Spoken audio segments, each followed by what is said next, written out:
안녕하세요, 모든체스입니다.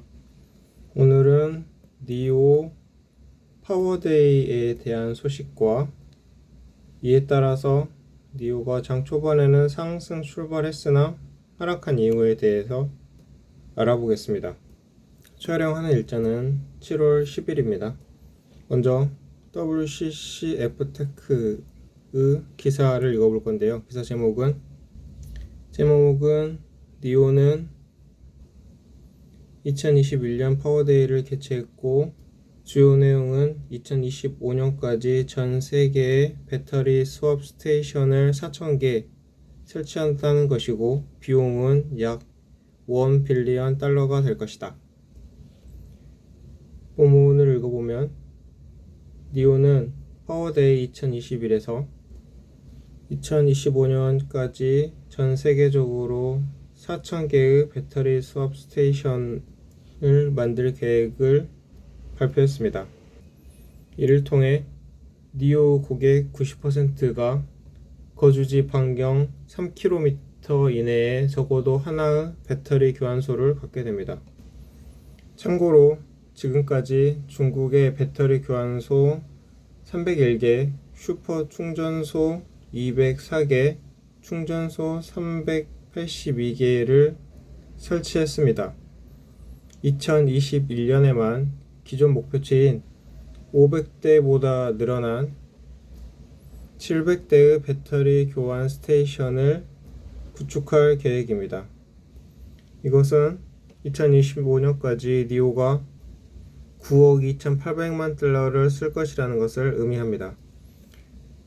다른 긍정적인 개발로는 니오가 모든 OEM의 배터리 교체와 충전 시설을 열었다는 것이죠.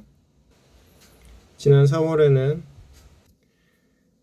중국의 포드 머스탱 마2 사용자들에게 니오 충전 시설을 사용할 수 있도록 했습니다. 이제 니오는 이런 충전 시설을 다른 회사한테도 확장해서 이제 수익 창출을 더 할 수 있는 기회를 늘린 거죠. 현재 니오는 고객들에게 다양한 충전 솔루션을 제공하고 있습니다. 여기에는 전용 가정용 충전 솔루션인 파워홈과 충전 트럭을 통해 전기차를 충전할 수 있는 모바일 충전 솔루션인 파워 모바일, 그리고 니오 고객이 24시간 사용할 수 있는 시설로 전기차를 픽업해주고 충전해주고 그리고 원하는 선택한 장소에 갖다 주는 파워 익스프레스 서비스까지 합니다. 마지막으로 니오 고객들은 중국의 30만 개 이상의 공공 충전 스테이션을 이용할 수 있습니다. 보다 경제적인 전기차 사용 환경을 만들기 위해서 니오는 서비스형 배터리 시설 BAS에 배터리를 임대하면서 전기 자동차를 구입할 수 있도록 합니다. 70kW 배터리 팩의 경우에 한 달에 $141만 내면 니오 전기차 모델 소매 가격에서 $10,000를 할인받을 수 있습니다. 그래서 이 기사에서는 니오 파워데이의 내용과 여러가지 니오 배터리 관련 서비스를 알아보았습니다. 그리고 다음 기사로 넘어가서 왜 오늘 니오 주식이 2에서 3%까지 반등을 했다가 또 떨어졌는가에 대해서 알아보겠습니다. 여기서 니오의 일일 주가 흐름을 볼 수 있는데요. 이렇게 상승해서 시작했다가 이제 하락했다가 다시 재반등을 한 거죠. 그래서 결국에는 마이너스 0.13%로 하락 장마감했습니다. 자, 모틀리 풀 기사를 읽어보겠습니다. 키포인트는 니오 파워데이에서의 프레젠테이션은 발표는 투자자들에게 배터리 교체에 대해서 좋은 뉴스를 알려줬습니다. 그러나 아직도 중국 제재에 대한 우려가 남아 있습니다. 무슨 일이 있었냐면 니오 주식은 미국에 상장된 중국 주식에 대한 우려로 인해서 며칠 동안 하락 추세에 있어 왔죠. 금요일 오전에 파워데이 2021을 개최함으로써 3% 이상 재반등했지만 아까 봤던 것처럼 이제 하락을 한 겁니다. 미국 시간 11시 15분에는 1.2%까지 내려갔었지만 아까 보셨던 자료처럼 0.13%로 마이너스 장 마감된 거죠. So what? 을 읽어보면 니오가 재충전하는 시간을 기다리지 못하는 소비자들을 위해서 배터리 수압 스테이션을 2025년까지 전 세계적으로 4,000개 이상 구축한다고 했는데 이제 이거를 오전에 장이 오른 이유로 설명을 할 수 있습니다. 하지만 중국 정부 미국 상장 주식에 대한 우려가 아직 남아 있어서 투자자들이 우려를 하고 있는 거죠. 그래서 장이 이제 하락한 이유가 여기에 있다.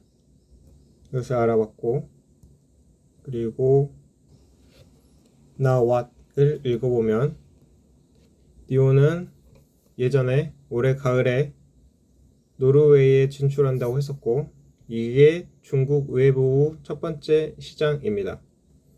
니오는 배터리 교환 서비스 수익 증대를 위해 2022년까지 노르웨이에도 배터리 수압 스테이션을 설치할 계획이라고 밝혔습니다. 니오는 오늘 파워데이 행사에서 올해 말까지 현재 교환소 수를 2배 이상 늘릴 것으로 예상한다고 밝혔습니다. 니오는 교환 옵션을 통해서 전기 자동차를 운전하면서 배터리가 다 될까봐 걱정하느라 발생한 정신적 피로 및 불안인 주행거리 불안, 이게 레인지 앤사이어티입니다. 이것을 해소하고 더 많은 고객을 전기차로 유도할 수 있기를 희망하고 있습니다. 주식은 오늘 올랐다가 반등했다가 다시 떨어지긴 했지만 장기간으로 본다면 더 많은 수익원들이 이런 롱텀 주주들에게 긍정적일 것입니다. 아까 그 기사에서 여러 가지 수익원들을 알아봤었죠. 파워 익스프레스, 파워홈, 파워모바일이 있었고 그리고 중국의 30만 개 공공 충전소 네트워크에 액세스할 수 있습니다. 또한 다른 회사에도 이 충전 시설, 교환 시설을 이제 임대해 줄 수 있는 거죠. 머스탱이 그랬었죠. 그래서 이 모틀리 풀 기사의 뜻은 뭐 이렇게 저렇게 한다고 해서 주가가 왔다 갔다 하지만 배터리를 3분 만에 교체할 수 있는 배터리 교환 스테이션이 2025년까지 엄청나게 많이 설치가 될 것이고 그러면 그것으로 인해서 니오 주가는 자연적으로 크게 오를 것이다 라는 게 이 기사의 뜻입니다. 오늘의 봉의 모양은 긴 음봉으로 매도 세력이 시장을 장악했다는 의미죠. 그리고 현재는 하락 추세대를 이렇게 그려볼 수가 있는데 하락 추세대에서는 매도는 적극적으로 이제 살펴봐야 되는 거고 단기 차익을 목적으로 한 매매는 여기서는 이제 자제해야 됩니다. 다른 커뮤니티를 보니까 뭐 어제 많이 떨어졌다고 해서 이제 이때 매수를 하신 분도 있는데 그러면 결론적으로 오늘 손해를 보셨겠죠? 그렇기 때문에 이러한 하락 추세대에서는 매수의 관점보다는 관망이나 뭐 들고 있었던 분이라면 매도 관점으로 봐야 된다. 그러니까 지금 이 동그라미 치는 이쪽 부분에서 만약에 매수를 했으면 이쪽에서는 매도를 해도 괜찮은 거겠죠. 그러니까 하락 추세대에서 단기 차익을 목적으로 투자했다가는 손실을 볼 수도 있다는 점 확인하시고 여기 지금 하락 추세 선을 그려봤는데요. 어제 말씀드린 것처럼 하락 추세선에서 매매 방법은 이렇게 주가가 하락 추세선을 위로 올라갈 때마다 매도를 하는데, 이제 이 추세선을 상향 이탈했을 때 이때는 이제 매수 관점으로 보는 겁니다. 이탈했을 때 상승폭은 하락을 한 폭만큼 이제 상승을 한다고 보는 거죠. 제가 어제 현재가 엘리어트 파동에서 1파를 마치고, 그러니까 상승 1파를 마치고 조정 2파로 들어가는 게 아닌가라고 말씀을 드렸는데, 이 조정 2파에 대한 하락폭은 어제 계산을 해드렸었죠, 영상에서. 그래서 앞으로 어떻게 주가가 이 변동폭을 추세를 그려갈지 기대해 보면서 무덤채소의 방송은 이만 마치겠습니다. 이 영상은 매수 매도 추천이 아니고 정보를 전달하고 참고용으로만 활용하라는 영상입니다. 그럼 이만 마치겠습니다. 감사합니다.